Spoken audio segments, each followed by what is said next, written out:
স্বাগতম আপনাকে। সব রকমের আপডেট এবং লেটেস্ট নিউজ পেতে অবশ্যই চ্যানেলটিতে সাবস্ক্রাইব করুন। ধন্যবাদ। দেশে ফেরার আগেই দারুণ সুখবর পেলেন তামিম। শনিবার দেশে ফিরবেন মাশরাফি বাহিনী। ভারতের সঙ্গে হেরে বাংলাদেশে আসার আগেই দারুণ একটা সুখবর এলো বাংলাদেশ ক্রিকেটের জন্য।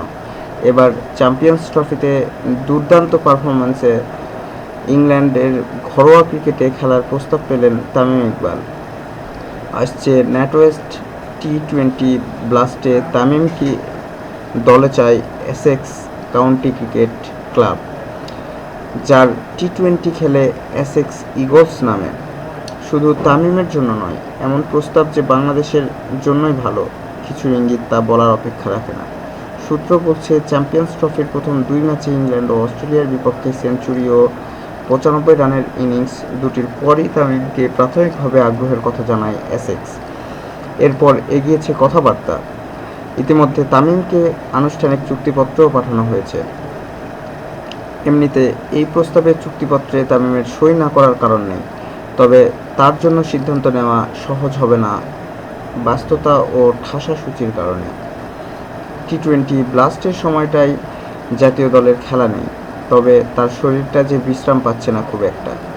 প্রায় 2 মাস দেশের বাইরে থাকার পর মাত্রই দেশে ফিরছেন। ন্যাটওয়েস্ট টি-20 ব্লাস্ট শুরু হচ্ছে আগামী 7 জুলাই। ওখানে খেললে দেশে ফেরার পরই অস্ট্রেলিয়ার বিপক্ষে সিরিজ, তারপর দক্ষিণ আফ্রিকা সিরিজ।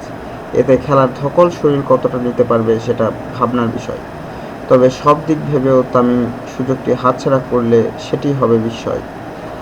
ইগলসের অধিনায়ক রায়ান টেন ডেস্কাট খেলতে রাজি হলে তামিম সঙ্গী হিসেবে পাবেন অ্যালিস্টার কুক, রবি বোপারা, আজহার জাইদি, জেমস ফস্টারদের।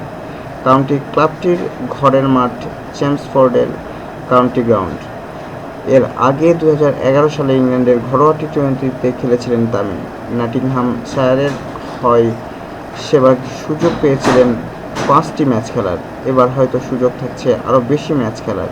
চ্যাম্পিয়ন্স ট্রফিতে ফাইনালের আগ পর্যন্ত তৃতীয় সর্বোচ্চ রান করেছেন তামিম। 4 ইনিংসে 7,325, গড়ে 293 রান, 73.25। 4 ইনিংসে 73.25 গড়ে করেছেন 293 রান। ধন্যবাদ ভিডিওটি দেখার জন্য। আরও আপডেট পেতে চ্যানেলটিতে